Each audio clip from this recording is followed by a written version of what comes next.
Dapatkan koleksi buku karya Ustadz Dr. Ariful Bahri Hafizahullahu Ta'ala. Dan miliki segera buku ulama mazhab dan manhaj. Al-Quran adalah dengan mengulang dan diulang nikmat tersebut.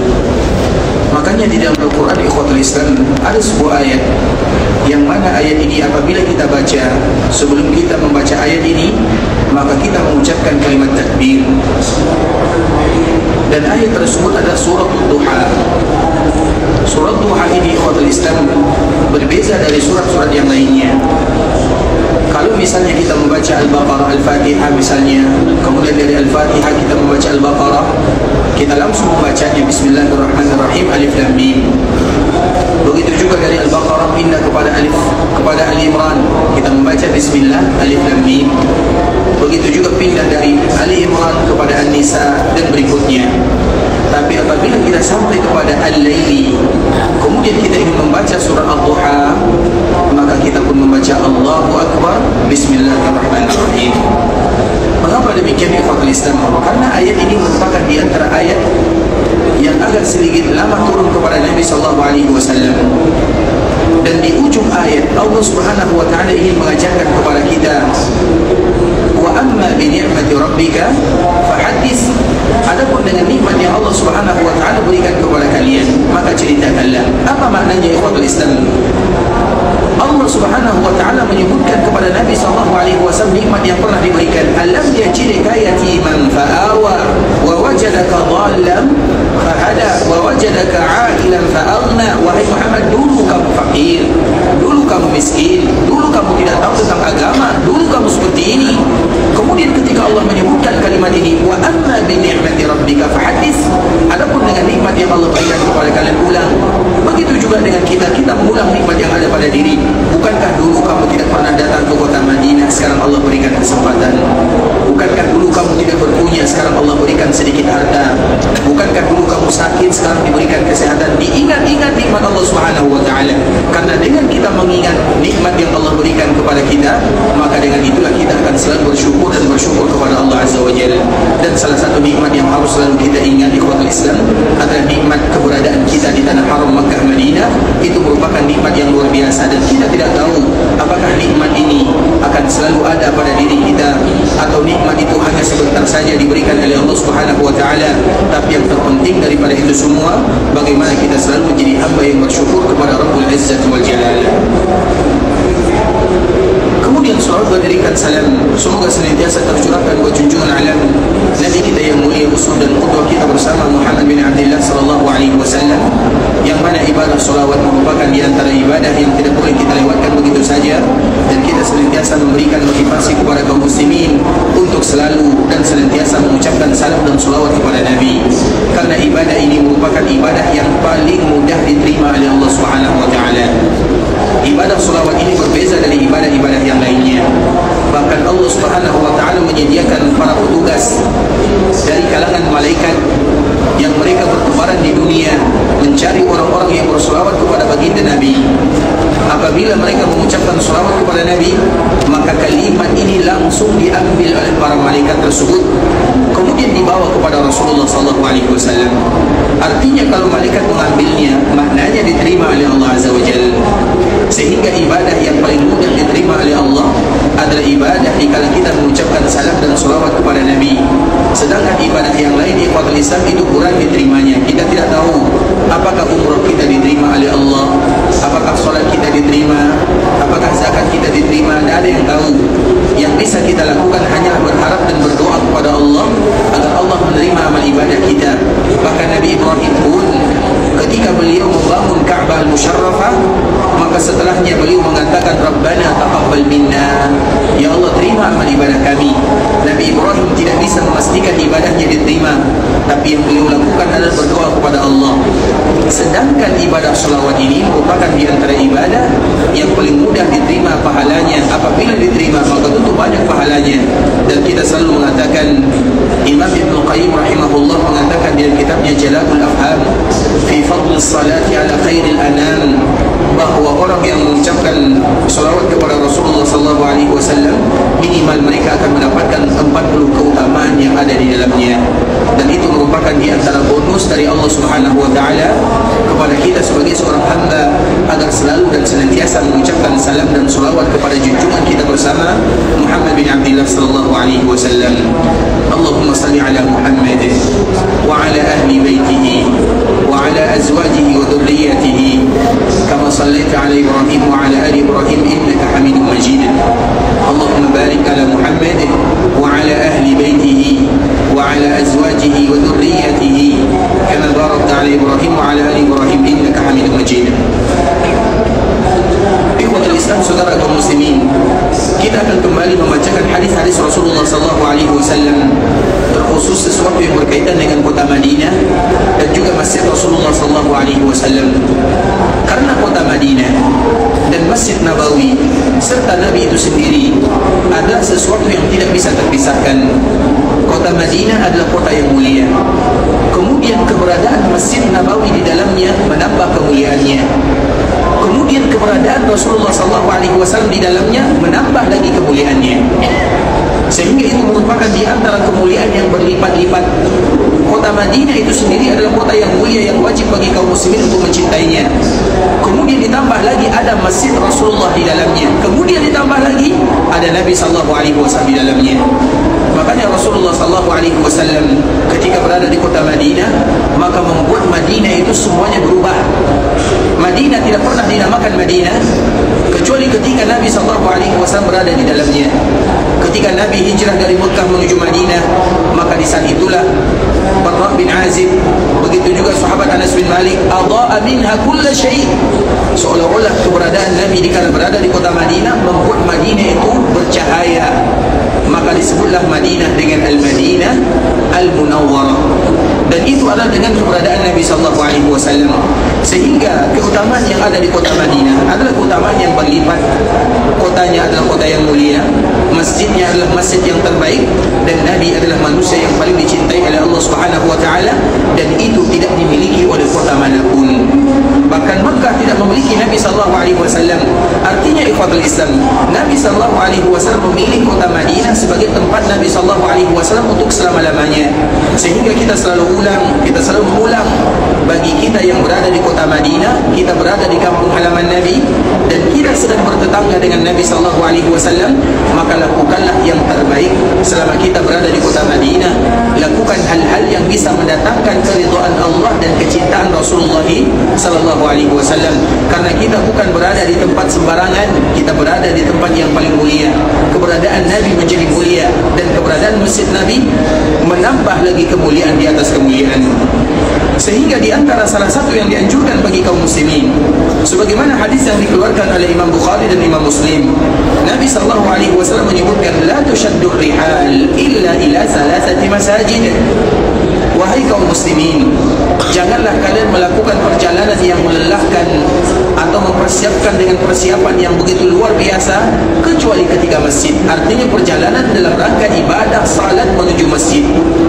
Jangan kalian melakukan perjalanan tersebut kecuali ketika masjid.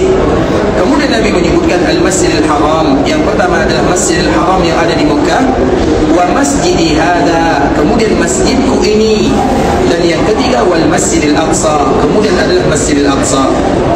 Dari hadis ini ikhwatul Islam, seolah-olah Nabi SAW mengatakan kepada kita bersama, wahai kaum muslimin, hendaklah kalian melakukan perjalanan yang membuat kalian akan lelah dan letih dengannya, yang mana kalian akan mengeluarkan harta, meninggalkan keluarga, meninggalkan sesuatu yang berharga, kemudian kalian akan safar ke Mekah Madinah. Dan itu merupakan di antara anjuran Nabi SAW. Karena Nabi mengatakan dalam hadis ini, la tushaddu rihal, jangan kalian melakukan perjalanan yang akan membuat kalian lelah dalam rangka beribadah kecuali ketika masjid ini.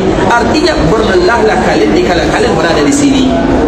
Sehingga dikala kita berada di tiga tempat ini, Masjid Nabawi, Masjid Haram Makkah, dan Masjidil Aqsa, maka kita di sini bukan untuk bermain-main, tapi kita di sini adalah untuk mengeluarkan semua tenaga yang ada dalam rangka beribadah kepada Allah Subhanahu wa taala.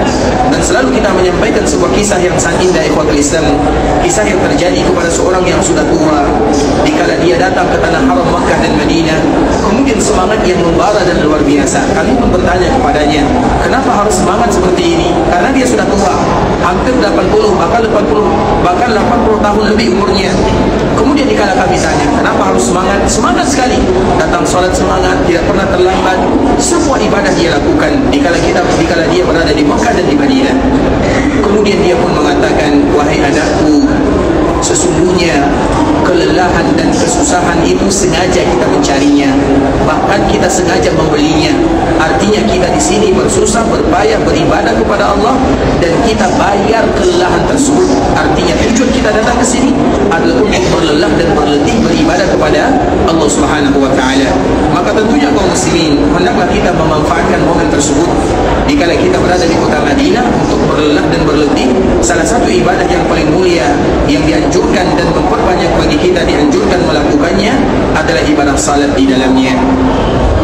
Dan sebelumnya kita telah membacakan hadis Nabi SAW, salatun fi masjidi hada, orang yang salat di dalam masjidku ini, khairun min alfi salatin fi ma siwa, maka lebih baik daripada 1000 salat dibandingkan dengan tempat yang lainnya, illa al-masjidil haram, kecuali masjidil haram yang ada di Mekah.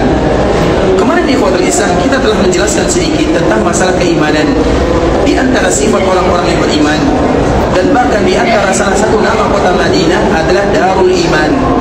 Kemarin kita menyebutkan bahwa Madinah punya banyak nama, dan setiap nama dari kota Madinah itu memiliki makna di dalamnya. Dan di antara salah satu nama kota Madinah adalah Darul Iman. Dan Madinah disebut dengan Darul Iman karena siapapun yang berada di dalamnya, mereka merasa iman mereka bertambah, sebagaimana bertambah pula kecintaan mereka kepada Rasulullah sallallahu alaihi wasallam. Dan iman itu ikhwatul Islam ada cabangnya. Cabang iman yang paling tinggi adalah kalimat la ilaha illallah. Itu adalah cabang iman yang paling tinggi. Sedangkan cabang iman yang paling rendah, yang paling bawah adalah membuang gangguan dari jalan-jalan kaum muslimin. Kemudian Nabi SAW menyebutkan wal haya'u minal iman. Sedangkan rasa malu itu adalah bagian daripada iman. Apabila kita memperhatikan hadis Nabi SAW bahwa iman itu mencakup segala-galanya, mencakup hati, mencakup lisan, dan mencakup perbuatan. Makanya Nabi SAW menyebutkan a'laha la ilaha illallah. Iman itu yang paling tinggi adalah kalimat la ilaha illallah, dan itu diucapkan dengan lisan. Wa adnaha imatatul adha anil tariq, dan yang paling bawah adalah membuang gangguan dari jalanan kaum muslimin. Artinya itulah adalah dengan perbuatan. Yang pertama dengan lisan, yang kedua dengan perbuatan. Kemudian Nabi mengatakan wal haya'u minal iman, dan malu itu adalah bagian daripada iman, dan malu itu adalah pekerjaan hati. Artinya dari hadis ini dapat kita ambil pelajaran bahwa iman itu ada di dalam hati, ada di lisan, dan ada di perbuatan. Dan yang paling mengumpulkan semuanya, terkumpul lisan, terkumpul perbuatan, terkumpul hati di dalamnya, adalah ibadah salat. Di dalam salat kita akan melakukan perbuatan. Di dalam salat lisan kita tidak boleh berhenti berzikir kepada Allah Azza wa Jalla. Di dalam salat kalau kita tidak menghadirkan hati, maka pahala salat kita nol, tidak ada, zero. Nabi SAW pernah menyebutkan di ikhwatul Islam, ada orang yang salat, mereka hanya mendapatkan 1/10 dari pahalanya. Ada orang yang salat, mereka hanya mendapatkan 1/8, ada yang mendapatkan setengah, 1/4, 1/3, dan bahkan ada orang yang salat tapi mereka berdosa dengan salatnya. Apa maknanya ikhwatul Islam? Karena ibadah salat ini merupakan ibadah yang mengumpulkan iman semuanya. Dan kita selalu mengatakan bahwa bukan berarti setiap orang yang beribadah kepada Allah langsung mereka mendapatkan pahala, tidak. Bahkan banyak ibadah yang dengan ibadah tersebut orang akan diantarkan ke dalam neraka Allah Azza wa Jalla. Makanya dalam ibadah itu ikhwatul Islam harus dihadirkan semuanya. Misalnya kita contohkan sebuah hadis yang dikeluarkan oleh Imam Muslim. Nabi SAW pernah menyebutkan awwalu man tusya'aru lahu nar yaumil qiyamah. Orang yang pertama kali dicampakkan ke dalam api neraka, ini orangnya, ini sifatnya. Kira-kira yang kita bayangkan yang pertama kali dicampakkan ke dalam api neraka siapa? Orang ahli maksiat atau orang melakukan perbuatan dosa dan yang semisalnya? Tidak. Maka perhatikanlah hadis Nabi SAW. Nabi mengatakan orang yang pertama kali dinyalakan api untuknya, kemudian dimasukkan dia ke dalam api neraka, ada 3 sifatnya atau 3 golongan. Yang pertama adalah orang yang berjihad di jalan Allah Subhanahu wa taala. jihad ikhwatul Islam, jihad itu adalah ibadah yang paling tinggi, sehingga Nabi SAW menyebutkan wazirwatu sanami. Zirwatu sanam itu ibarat onta. Onta itu kita lihat biasanya ada disebut dengan punuk onta. Nah, punuk onta ini adalah yang tertinggi dari onta. Dan Nabi SAW mengibaratkan jihad di dalam agama seperti punuk onta di dalam hewan onta tersebut, artinya yang paling tinggi. Tidak semua orang yang bisa melakukannya. Ibadahnya berat. Bahkan ikhwatul Islam, melihat kilauan pedang saja, maka itu merupakan di antara sesuatu yang paling berat dilakukan, apalagi berjihad di jalan Allah Subhanahu wa taala. Pernah ada sebuah kisah ikhwatul Islam, karena dulu tentunya jihad itu dengan pedang ya. Kemudian ada orang yang mengatakan, insya Allah kalau saya jihad saya kuat, kalau jihad itu saya kuat. Kemudian tiba-tiba ada suatu ketika dia hadir melihat orang diqisas. Diqisas itu artinya orang karena dia membunuh, maka tentu ada qisas namanya. Dan qisas itu tentu ada orang yang menggunakan pedang. Qisas itu menggunakan pedang. Kemudian dikala dia menyaksikan, maka algojonya mengeluarkan pedangnya, baru pedang dikeluarkan, maka dia langsung pingsan. Itu baru melihat pedang dikeluarkan. Bagaimana kalau dia jihad di jalan Allah Subhanahu wa taala? Ibadah ini bukan ibadah sembarangan, tidak semua orang bisa melakukannya. Makanya kalau kita lihat kitab-kitab para ulama ikhwatul Islam, agar kita tahu kitab jihad itu biasanya dimasukkan oleh para ulama di belakang-belakang. Kita lihat misalnya Sahih Bukhari, Sahih Muslim, kitab-kitab fikih. Biasanya kitab fikih atau kitab hadis, pembahasan pertama apa? Iman. Kalau kitab hadis pembahasannya tentang iman. Kalau kitab fikih pembahasannya tentang apa? Taharah, wudu, salat, zakat. Apa maknanya? Kalian jangan berbicara tentang jihad kalau kalian tidak tahu tata cara salat. Kalian jangan berbicara tentang jihad kalau kalian tidak tahu cara beribadah kepada Allah Azza wa Jalla.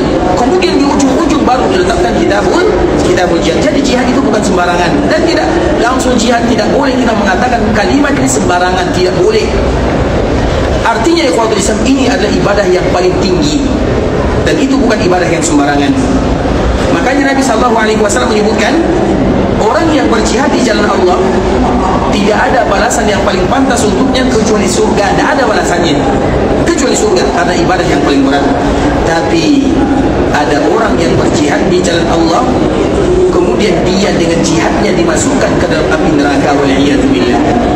Makanya hadis ini merupakan hadis yang membuat barometer kepada kita bersama ikhwatul Islam, agar kita tahu banyak ibadah yang kita lakukan tapi bukan mengantarkan kita ke dalam surga, malah menyebabkan kita masuk ke dalam neraka Allah Subhanahu wa taala. Maka perhatikan hadis ini baik-baik. Ketika orang yang tadi berjihad kemudian dia meninggal, maka Allah Subhanahu wa taala memanggilnya. Kemudian Allah Subhanahu wa taala bertanya, wahai fulan, aku berikan kepadamu kekuatan, aku berikan kepadamu kelebihan, apa yang kamu lakukan di dunia? Maka orang ini mengatakan, jihadtu fi, ya Allah, aku berjihad di jalanmu. Maka Allah mengatakan dan menjawab pertanyaannya atau menjawab ucapan orang tersebut, kadzabta, kamu dusta, kamu bohong. Akan tetapi tidaklah kamu berjihad kecuali kamu ingin dikatakan sebagai orang yang jeri, sebagai seorang pahlawan, sebagai seorang yang gagah, waqatil, dan perkataan ini sudah kamu dapatkan. Maka inilah orang yang pertama kali dimasukkan ke dalam api neraka, padahal dia berjihad di jalan Allah Azza wa Jalla. Tapi jihadnya bukan untuk Allah, jihadnya hanya sekedar ingin mendapatkan titel dari manusia. Kemudian itu cita-citanya, kemudian titel tersebut dia dapatkan, maka Allah Subhanahu wa taala masukkan dia ke dalam api neraka. Kemudian siapa lagi yang kedua? Yang kedua yang dimasukkan oleh Allah Subhanahu wa taala ke dalam api neraka, masih dalam sambungan hadis yang sama, adalah orang yang rajin bersedekah. Ketika dia bersedekah, kemudian dia meninggal. Setelah dia meninggal, maka Allah Subhanahu wa taala memanggilnya.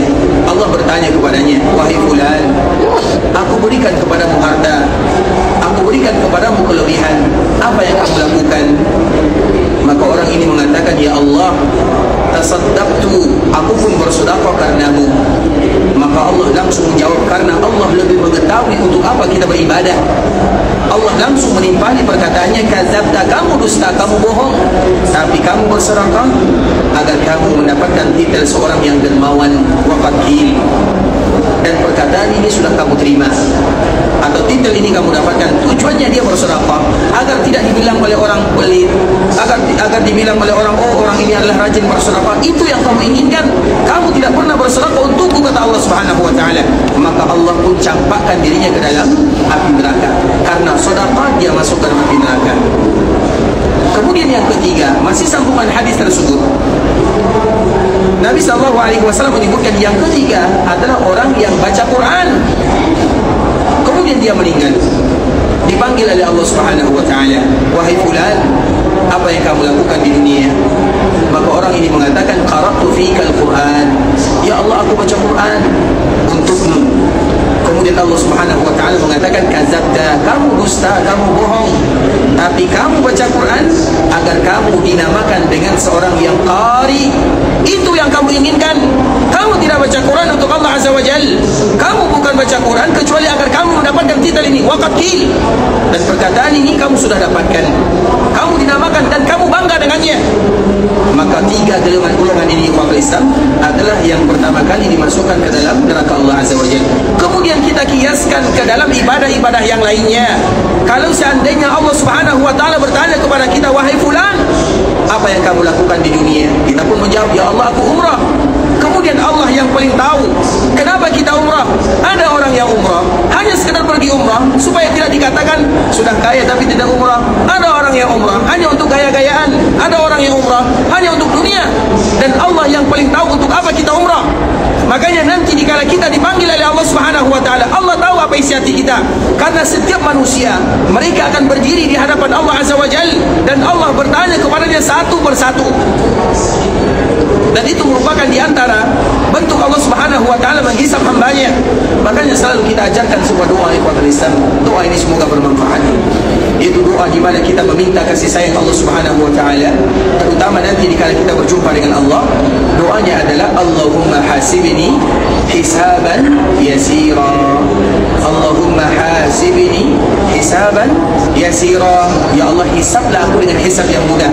Karena Allah tahu untuk apa kita beribadah. Isi hati kita ini sudah diketahui oleh Allah Azza wa Jalla sebelum kita melakukan ibadah. Dan jangan sampai ibadah yang kita lakukan membuat kita masuk ke dalam neraka Allah Azza wa Jalla. Makanya dikala kita beribadah, kita tidak tahu ibadah kita ini untuk siapa. Apakah menyebabkan kita masuk surga atau masuk ke dalam api neraka? Maka dengar hadis ini, hadis yang dikeluarkan oleh Imam Muslim. Ibadah yang mulia, Allah mencontohkan di dalam hadis ini, atau Nabi mencontohkan di dalam hadis ini. Karena ibadah ini adalah ibadah yang sering dilakukan oleh kaum muslimin. Jihad, kemudian sedekah, baca Quran. Tapi untuk apa mereka melakukan ibadah tersebut? Dan Allah yang paling tahu. Maka di antara salah satu yang dianjurkan bagi kaum muslimin, ucapkanlah Allahumma hasibni hisaban yasira. Ya Allah, hisablah aku dengan hisab yang mudah. Walau kadang-kadang kita beribadah ada untuk manusianya, tapi kita tetap bermohon kepada Allah agar semuanya tertuju kepada Allah. Dan dikala kita kembali kepada Allah, kita berdiri di depan Allah Subhanahu wa taala, maka Allah maafkan dan ampunkan dosa kita. Dan di antara salah satunya adalah doa Allahumma hasibni hisaban yasira. Siapa yang hafal doanya? Umurnya 50 tahun ke atas, karena doanya singkat ya. Baik, berapa umurnya? 45, 50 tahun ke atas. Baik, nah kalau bapak ini sudah jelas ya, baik, silakan. Allahumma hasibni hisaban yasira. Sepertinya bapak harus belajar tajuk kayaknya ini ya. Allahumma hasibni hisaban yasira. Apa artinya? Allahumma, ya Allah, hasibni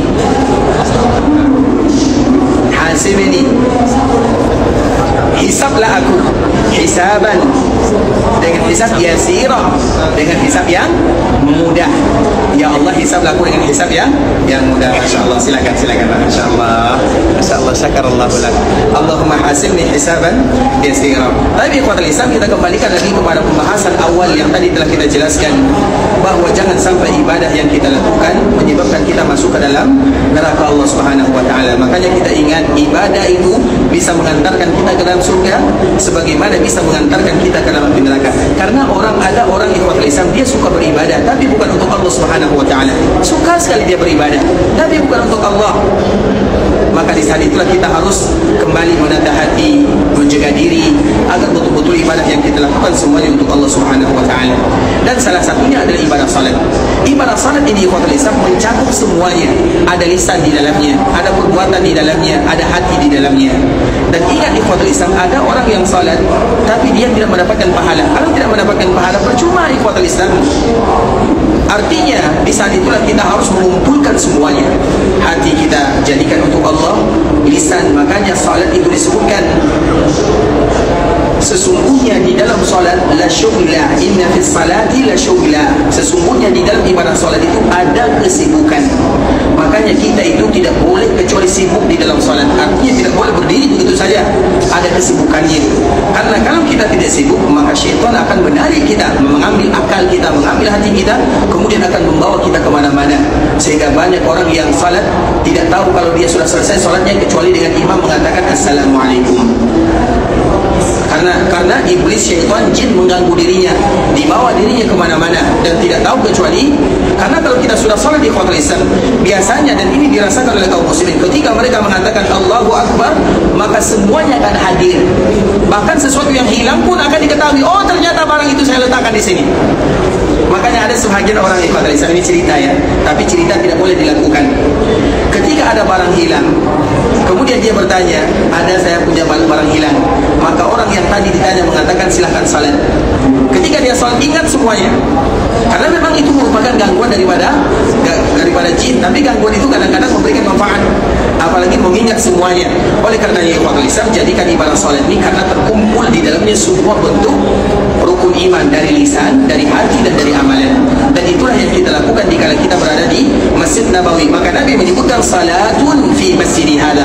Orang yang melakukan salat, karena salat itu merupakan tingkatan yang kedua. Karena tadi kita menyebutkan tingkatan yang pertama adalah kalimat la ilaha illallah, dan tingkatan yang berikutnya adalah salat. Jadi salat itu merupakan di antara cabang iman yang paling tinggi, tentunya setelah kalimat la ilaha illallah. Oleh karena ikhwatul Islam, masalah salat ini adalah masalah yang harus kita kembali mengulang, dan kita harus serius di dalamnya agar kita betul-betul mendapatkan pahala yang dijanjikan oleh Allah Subhanahu wa taala. Bahkan ikhwatul Islam, kita tahu, kita kembali menyebutkan salah seorang sahabat Nabi yang bernama Umar bin Khattab radhiyallahu taala anhu. Umar bin Khattab radhiyallahu taala anhu, dia adalah temboknya fitnah. Apa makna temboknya fitnah? Apabila Umar ini meninggal, maka fitnah bermunculan kepada kaum muslimin, dan memang itu terjadi. Sehingga ketika Umar bin Khattab radhiyallahu taala anhu meninggal, maka ibunda Aisyah menangis lebih dibandingkan dengan tangisannya dikala ayahnya yang meninggal. Maka orang heran dan bertanya, ayahmu meninggal, kamu biasa saja, artinya menangis sebagaimana biasanya. Tapi jika Umar yang meninggal, kesedihanmu 2 kali lipat dibandingkan dengan kesedihan yang kau rasakan dikala ayahmu yang meninggal. Ternyata kesedihan Aisyah bukan kesedihan yang tidak beralasan. Maka dia pun menyebutkan hadis Nabi sallallahu alaihi wasallam. Aku mendengarkan Nabi sallallahu alaihi wasallam mengatakan bahwa Umar itu ada temboknya, pintunya.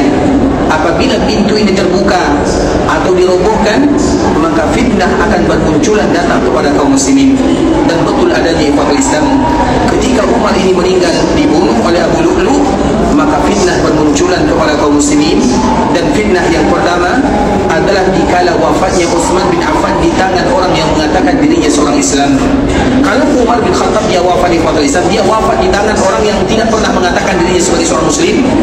Tapi Utsman bin Affan dia wafat di tangan orang yang mengatakan dirinya adalah seorang muslim. Ali bin Abi Thalib wafat di tangan seorang yang mengatakan dirinya adalah seorang muslim. Dan itu adalah fitnah yang luar biasa. Kapan itu baru terjadi? Ketika Umar bin Khattab radhiyallahu ta'ala anhu wafat.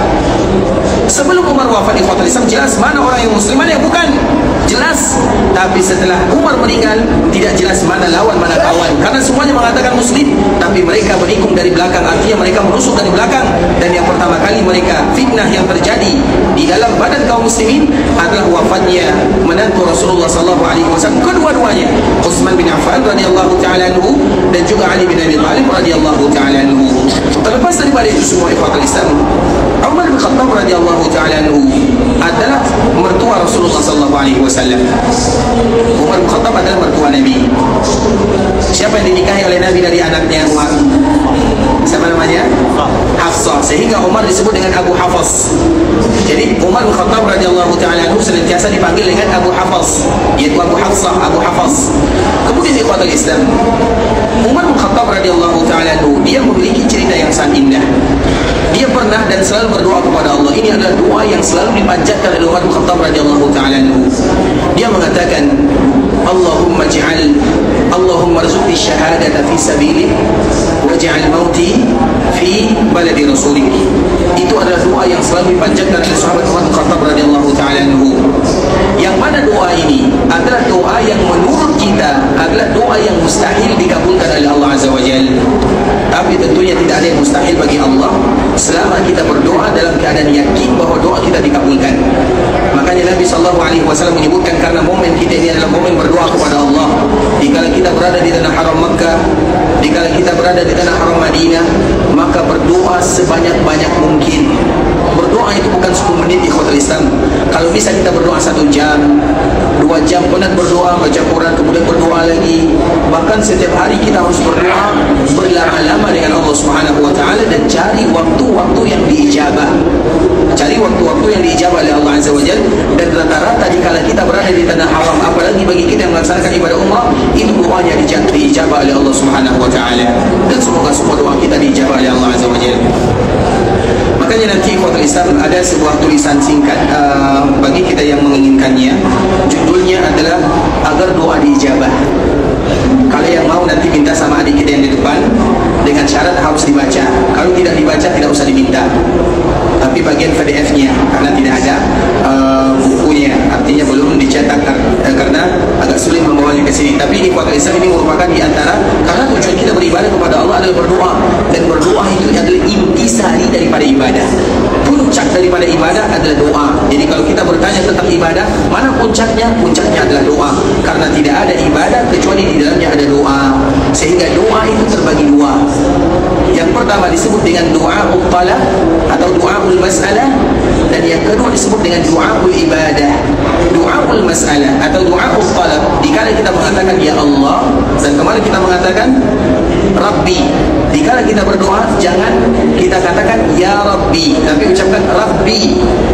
Karena kalimat ya adalah kalimat memanggil, dan biasanya panggilan untuk iya adalah panggilan jarak jauh, dan Allah itu adalah zat yang maha dekat. Wa idza sa'alaka ibadi anni fa inni qarib. Makanya kalau kita temukan di dalam Al-Qur'an tidak ada ya Rabb, tapi kita temukan Rabbi. Seperti doa yang kemarin kita ajarkan dikala kita meminta agar kita senantiasa dimudahkan untuk melaksanakan ibadah salat. Begitu juga dengan keturunan kita. Siapa yang masih hafal?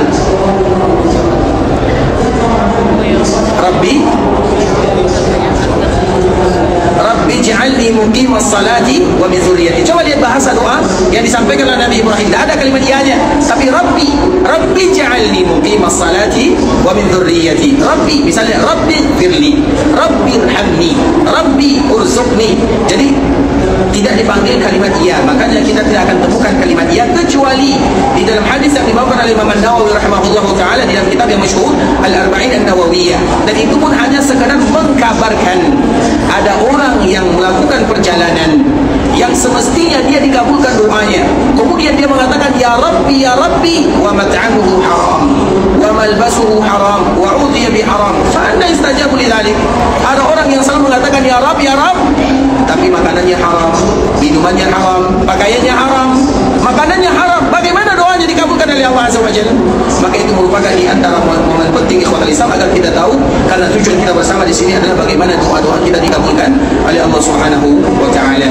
Dan di antara salah satunya adalah dengan kalimat Rabbi, tidak menggunakan kalimat ya, itu Rabbi, ya Allah, karena kalimat ya itu adalah panggilan untuk yang jauh. Kemudian ikhwatul Islam, kenapa kita sampai di sini tadi? Kenapa sampai cerita tentang doa? Ada yang masih ingat? Kita ini tidur atau tidak menyimak nih? Tentang ibadah salat ya. Apalagi dikala kita berada di tanah haram Makkah Madinah, maka perbanyaklah berdoa kepada Allah Subhanahu wa taala, dan dikala kita berdoa maka bacalah Rabb. Kemudian ikhwatul Islam,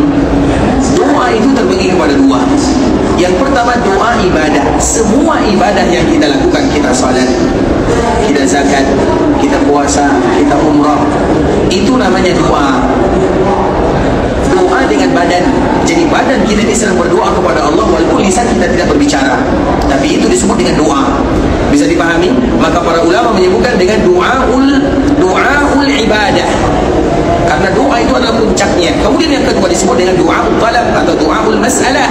Doaul masalah itu artinya adalah ya Rabb atau Rabb itu artinya kita mengatakan ya Allah berikan kepadaku ini, berikan ini, sayangi diriku, ampunkan dosaku. Maka itu disebut dengan doa. Artinya bahwa tujuan kita datang ke sini semata-mata untuk berdoa kepada Allah Subhanahu wa taala, dan tentunya di antara tujuan kita berdoa bagaimana doa kita dikabulkan. Dan ingat di ikhwatul Islam, Nabi mengatakan ud'ullaha wa antum muqinuna bil ijabah. Berdoalah kepada Allah dan wajib kalian yakin doa kalian pasti dikabulkan. Fa innallaha la yastajib du'a min qalbin lahin ghafil. Allah tidak akan pernah menerima doa seorang hamba namun hatinya lalai. Dia berdoa kepada Allah, matanya kemana-mana, itu lalai namanya. Dia berdoa kepada Allah tapi dia melihat kiri kanan. Maka Nabi SAW menyebutkan Allah tidak menerima doa dari hati yang lalai dan hati yang bermain. Maka dikala berdoa tentunya menghadirkan hati. Salah satunya adalah doa Umar bin Khattab radhiyallahu taala anhu. Dan kami tidak pernah bosan menceritakan sebuah kisah ikhwatul Islam, kisah yang selalu kami dengannya semangat untuk berdoa, dan kita semuanya harus semangat berdoa kepada Allah Azza wa Jalla. Ada salah seorang ulama di tanah Mekah, tanah Madinah ini, namanya adalah Muhammad Ayyub rahimahullahu taala, Imam Masjid Nabawi. Nanti bisa kita cari di internet bagaimana bacaannya. Bacaan dia ini tidak pernah dikalahkan oleh siapapun, bahkan dunia mengambil bacaannya. Makanya kalau kita lihat tartil, kita sering mendengarkan kaum muslimin terutama di daerah kita musabaqah Quran, ada tartil itu diambil dari gaya bacaannya. Makanya disebut dengan atau namanya adalah Muhammad Ayyub. Dan alhamdulillah kami pernah menjadi muridnya selama 3 semester. Kemudian tahun 2015 dia dipanggil oleh Allah Subhanahu wa taala, kemudian dikuburkan di Baqi' sana. Dia bukan orang asli Madinah, dia bukan orang asli di sini, tapi dia mendapatkan kewarganegaraan. Dan di antara salah satu kemuliaan yang dia punya adalah suara yang tidak pernah dimiliki oleh siapapun. Suara, karena bacaan itu ada caranya. Baca Quran itu tidak sembarangan. Dan salah satunya mungkin ada di sini nanti, namanya Imam Ahmad Talib, itu adalah muridnya, makanya bacaannya sama. Sekarang masih menjadi imam, namanya Ahmad Talib, itu adalah muridnya Muhammad Ayyub rahimahullahu taala. Maka nanti bisa kita bandingkan gaya bacaannya. Yang satu namanya Muhammad Ayyub rahimahullah, dia sudah meninggal. Nanti cari di Google atau cari di YouTube bagaimana Muhammad Ayyub dan bagaimana bacaannya. Kemudian cari muridnya Ahmad Talib yang mana sekarang masih menjadi imam.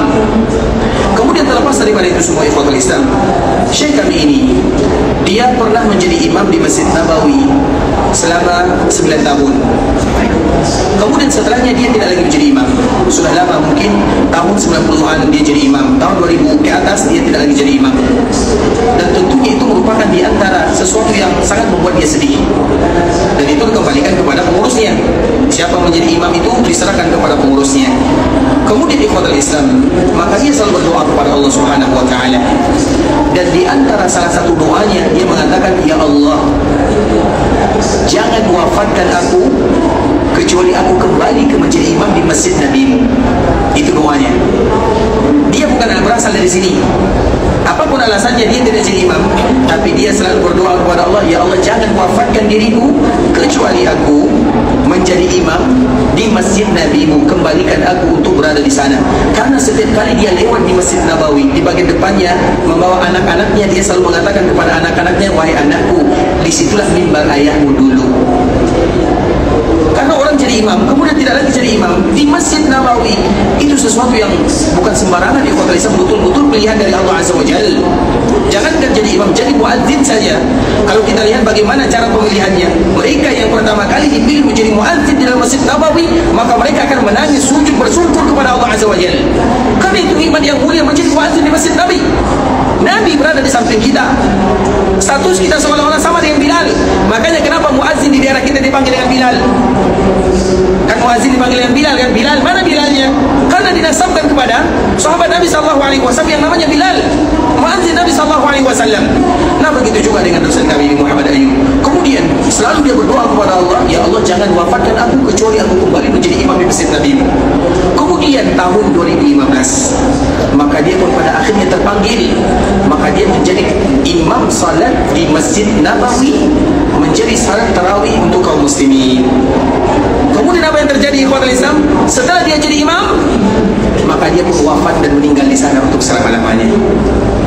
Coba lihat bagaimana Allah tidak akan pernah tidak mengabulkan doa seorang hamba selama kita yakin dalam berdoa kepada Allah. Dan ini momennya. Maka kita selalu memberikan motivasi kepada kaum muslimin untuk selalu berdoa dan bermohon kepada Rabbul Izzati wal Jalalah. Baik, sebelum kita lanjutkan, tadi ada yang dapat jawaban mana? Tadi ada yang, Masya Allah, nanti kami lupa ya Pak ya. Baik, sekarang barakallahu fiik, hafizakumullah, bisa syakarallahu lakum ya.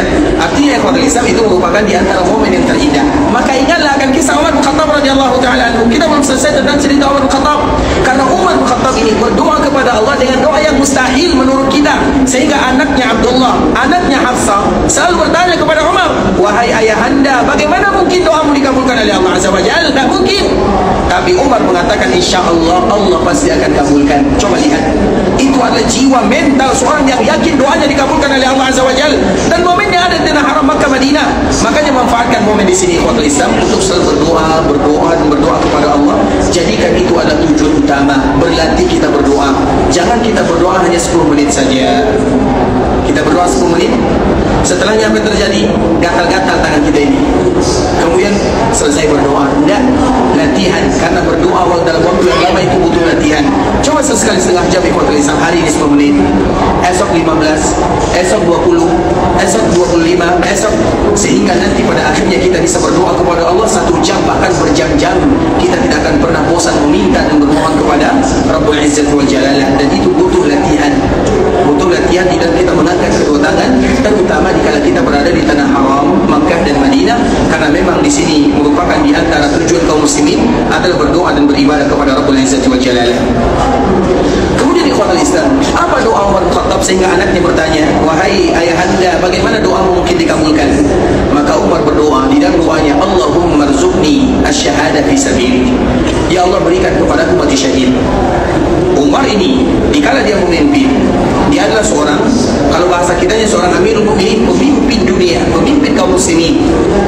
Bahkan orang-orang ikhwatul Islam di zaman Umar ini, zaman yang betul-betul mendapatkan sesuatu yang betul-betul luar biasa. Negara-negara yang berkuasa di zamannya habis dan runtuh. Yaitu negara Roma pada waktu itu yang menguasai Syam, begitu juga Faris, dua negara yang betul-betul menguasai dunia. Makanya di Al-Quran ada namanya surat, nanti kita baca namanya surat Ar-Rum. Di dalam Al-Quran ada namanya surat Ar-Rum, agar kita tahu ternyata orang ini, Ar-Rum atau Roma, itu betul-betul menguasai dunia di zamannya. Maka ada di dalam Al-Quran namanya surat Ar-Rum. Ghulibatir Rum fi adnal ardi wa hum min ba'dihim wa hum min ba'di ghalabihim sayaghlibun. Diceritakan oleh Allah Subhanahu wa taala antara dua kerajaan ini. Maka nanti kita baca surat Ar-Rum tersebut agar kita tahu tidak mungkin Allah menceritakan tentang mereka kecuali ada kisah yang luar biasa di sana. Nah, di zaman Umar runtuh kedua-duanya. Bahkan ada orang ikhwatul Islam, orang Romawi ini, dikala kerajaannya runtuh, maka mereka mengirim utusan untuk bertemu dengan Umar bin Khattab radhiyallahu ta'ala anhu. Maka dia pun datang ke kota Madinah.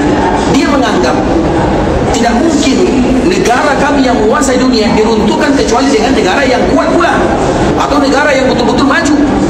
Setibanya di kota Madinah, dia melihat bangunan Madinah sederhana, dia melihat masjid Madinah sederhana, tidak ada kelebihannya, sehingga dia pun mulai terkagum-kagum. Dan kekagumannya puncaknya dikala dia bertemu dengan Umar bin Khattab radhiyallahu ta'ala anhu. Maka dia masuk ke dalam kota Madinah, dan dia belum dalam keadaan muslim, karena dia mensyaratkan, kalau kami tidak mau menyerahkan kerajaan kami ini kecuali kami bertemu dengan yang namanya Umar. Karena Umar apabila disebutkan, maka orang semuanya akan gemetaran takut, jangankan orang, syaitan pun lari. Makanya di pintu Masjid Nabawi ini ada namanya Bab Umar. Dia ada tidak? Bab Umar.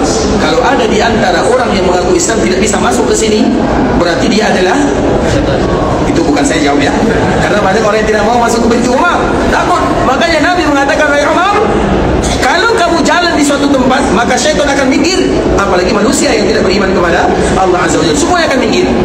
Itu adalah di antara kelebihan Umar bin Khattab.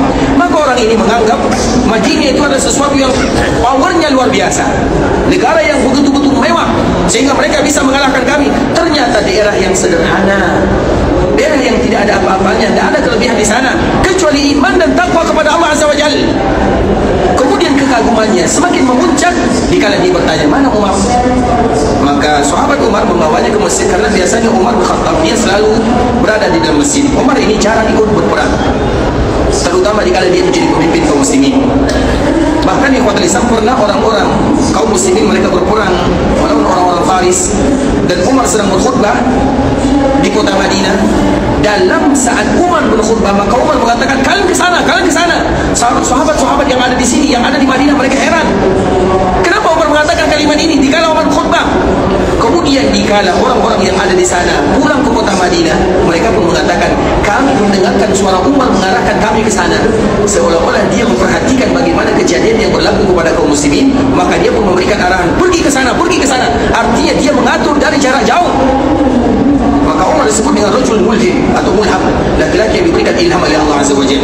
Terlepas daripada itu semua, ketika orang ini ikhwatul Islam datang ke kota Madinah, dicari Umar bin Khattab, dicari di masjid. Kebetulan pada waktu itu Umar tidak ada di masjid. Maka dicari Umar, ternyata Umar di mana? Umar sedang tidur. Tidurnya di mana? Di bawah pohon kurma. Jadi kurma-kurma yang ada di sekitar Madinah, di situlah Umar berbaring.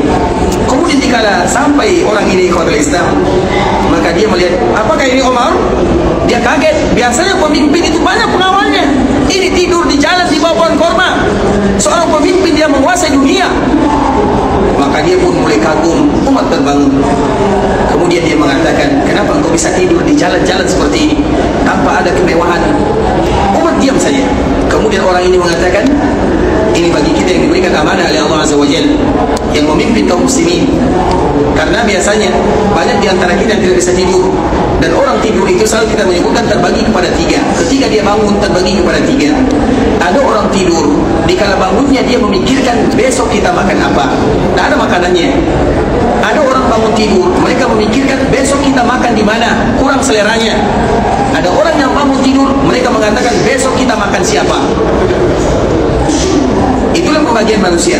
Besok makan apa, besok makan di mana, besok makan siapa. Kemudian ikhwatul Islam, Umar ini bangun, tidur di jalanan, maka dia pun mengatakan, ini adalah kata-kata yang diabadikan. Adilta fa'aminta fanimta. Hafal bahasa ini ya, terutama bagi kita yang diberikan amanah oleh Allah Azza wa Jalla. Sebagai seorang pemimpin, pemimpin mana saja, pemimpin rumah tangga, pemimpin keluarga, pemimpin kampung kita, bahkan yang lebih tinggi pun ingat perkataan ini. Adilta fa'aminta fanimta. Wahai Umar, kamu itu adil. Ketika kamu adil, maka kamu akan merasa aman. Tidak ada orang yang terzalimi. Ketika kamu merasa aman, maka kamu pun bisa tidur dimanapun. Kebalikannya, orang yang tidak adil tidak akan aman. Kalau dia tidak aman, bagaimana bisa tidur? Dan itu merupakan kaidah bagi kita yang diberikan amanah oleh Allah Subhanahu wa taala. Terlepas daripada itu semua ikhwatul Islam, coba bayangkan negara, dua negara besar jatuh di tangan Umar bin Khattab radhiyallahu taala anhu, sehingga semua orang takut kepada Umar bin Khattab.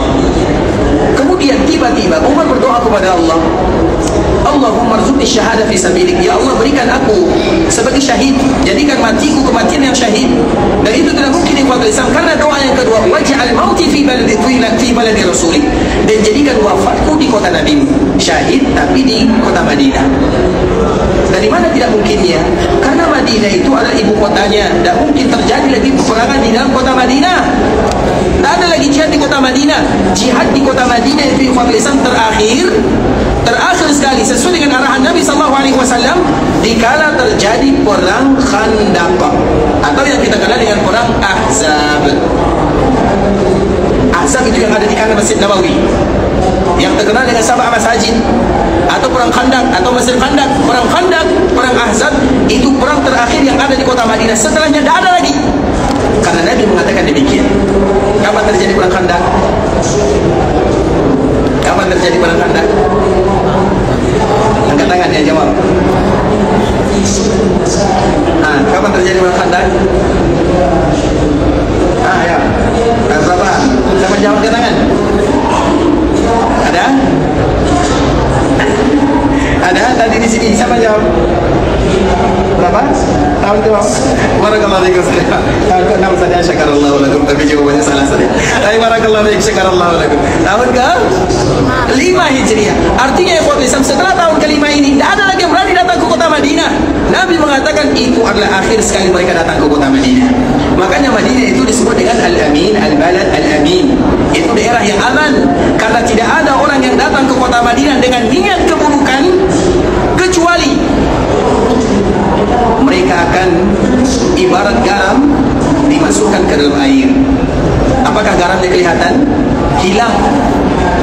Tidak ada satupun orang yang datang ke kota Madinah menginginkan keburukan, kecuali sebagaimana tadi yang telah disebutkan oleh Rasulullah SAW, illal ma', kecuali mereka akan hilang sebagaimana hilangnya garam dikala dimasukkan ke dalam air. Sebagaimana hadis Nabi SAW yang dibawakan oleh sahabat Sa'ad bin Abi Waqqas, sami'tu Nabi SAW yaqul, la yakidu ahlal madinati ahadun illa al-ma'a kama yalma'u al-milhu fil ma'.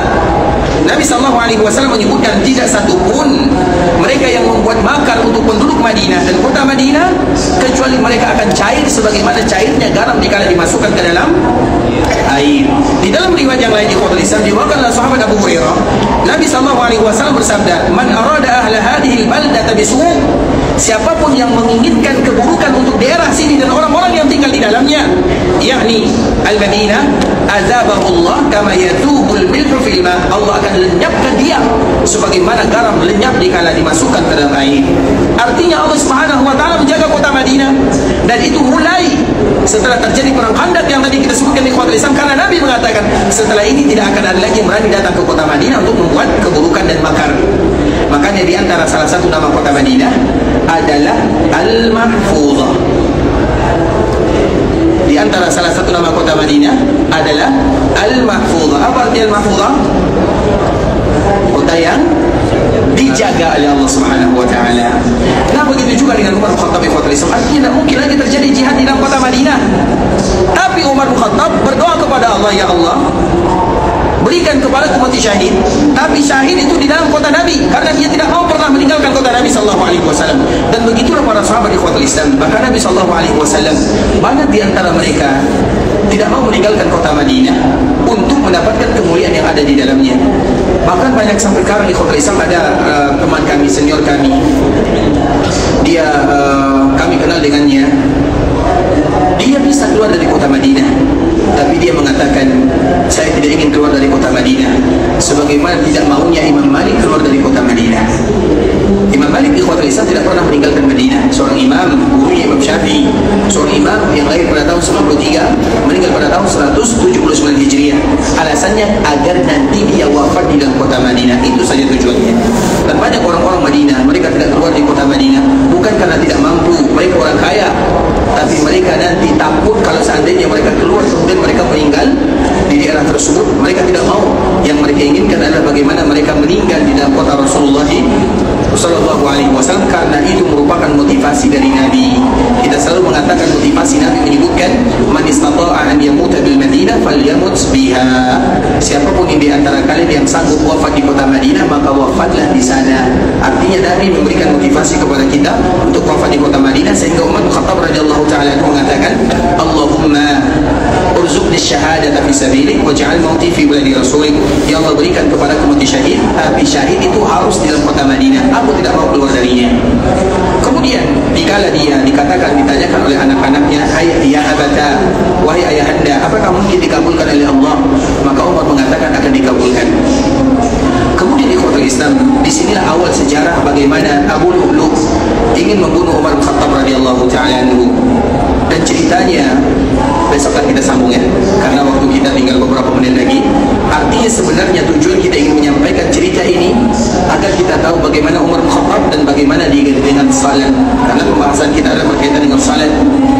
Makanya bagi kita yang jadwalnya besok ke Kota Makkah, undur dulu 1 hari agar kita menyelesaikan cerita ini. Baik, barakallahu fiikum, bercanda ya ikhwatul Islam, saudara kaum muslimin, para tetamu Allah rahimani wa rahimakumullah. Sampai di sini pembahasan yang bisa kami sebutkan. Yang benar dari Allah Subhanahu wa taala, yang salah tentunya dari diri kami pribadi, karena kurangnya ilmu kami, karena kebodohan, karena kejahilan, karena ketidaktahuan kami. Dan kami mohon dimaafkan kalau ada kata-kata yang salah kami menyampaikannya, kalimat-kalimat yang kurang tepat, bahasa-bahasa yang kurang bagus. Kita senantiasa memberikan motivasi kasih kepada kaum muslimin ikhwatul Islam, duduknya kita di dalam Masjid Nabawi ini kita jadikan dalam rangka beribadah kepada Allah Subhanahu wa taala. Sehingga Masjid Nabawi tidak hanya digunakan untuk melakukan salat 5 waktu saja, tapi kita duduk berlama-lama di sini. Kemarin ikhwatul Islam, sekarang hari Senin, kemarin hari Ahad, kami berjumpa dengan salah seorang yang sudah tua, sudah beruban, umurnya sekitar 65 atau 70 tahun. Kemudian yang paling anehnya apa? Dia sedang belajar cara membaca Al-Quran di dalam Masjid Nabawi. Tempatnya di sana, tidak jauh dari kita ini. Artinya apa?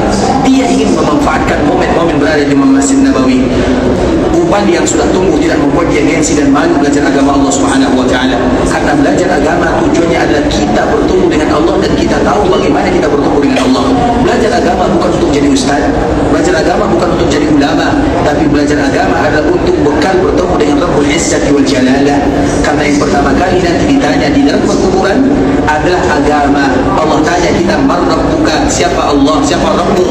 Wa man nabiyyu? Siapa nabimu? Wa ma dinuk? Dan apa agamamu? Tentunya bukan pertanyaan ini hanya sekedar dengan menjawab Allah, Muhammad, Islam. Dah. Tapi tentu ada isinya. Dan disitulah kita, makanya belajar agama adalah kewajiban, bukan pilihan. Artinya kita tidak ada pilihan, wajib hukumnya. Maka belajar agama itu adalah fardu, bukan fardu kifayah, fardu ain. Setiap kaum muslimin wajib. Kalau mereka tidak melakukan yang wajib, apa balasannya? Tentunya berdosa dengannya. Maka Nabi mengatakan talabul ilmi faridah. Belajar agama itu fardu, bukan sunnah, bukan pilihan. Dah. Kalau ada waktu, kalau ada masa renggang baru aku belajar agama. Tidak, kita semuanya akan ditanya oleh Allah Subhanahu wa taala.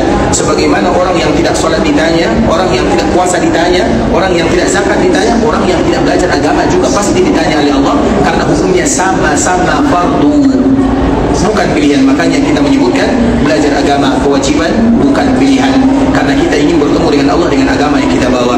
Ikhwatul Islam, saudara kaum muslimin, dan di antara bentuk belajar agama yang paling mulia adalah di dalam Masjid Rasulullah SAW. Dan kita selalu mengatakan orang yang belajar di dalam Masjid Nabawi, belajar agama atau mengajarkannya sama dengan orang yang sedang berjihad di jalan Allah Azza wa Jalla. Dan semoga kita semuanya dihitung sebagai orang yang berjihad di jalan Allah Subhanahu wa taala. Sebagaimana kita juga bermohon kepada Allah agar Allah ampunkan dosa kita bersama, dosa orang tua kita, keluarga kita, tetangga kita, saudara-saudari kita, orang-orang yang pernah berbuat baik kepada kita, dan seluruh kaum muslimin. Kalau ada di antara kita yang ingin pergi ke Mekah untuk beribadah, semoga Allah menerima amal ibadahnya, Allah kabulkan doa dan permintaannya, Allah jadikan umrahnya adalah umrah yang diterima, umratan mabrurah, wa sa'yan mashkurah, wa dhanban maghfurah. Kalau ada di antara kita yang ingin pulang ke kampung halamannya, semoga dimudahkan perjalanannya, dilancarkan urusannya, kembali kepada keluarganya dalam keadaan sehat walafiat, dan semoga kita selalu dipanggil menjadi tamunya Allah di Mekah dan Madinah. Dan kita selalu berharap kepada Allah agar Allah berikan keberkahan kepada kita, kepada keluarga kita, kepada anak cucu kita, kepada usaha kita, kepada rezeki-rezeki kita, dan Allah berikan kemudahan di dunia, dan Allah tutup usia kita dengan husnul khatimah. Kita tutup dengan doa kafaratul majlis. Subhanallahumma bihamdika, asyhadu an la ilaha illa anta, astaghfiruka wa atubu ilaik. Assalamualaikum warahmatullahi wabarakatuh. يا عبادي الذين أسرفوا على أنفسهم لا تقنطوا من رحمة الله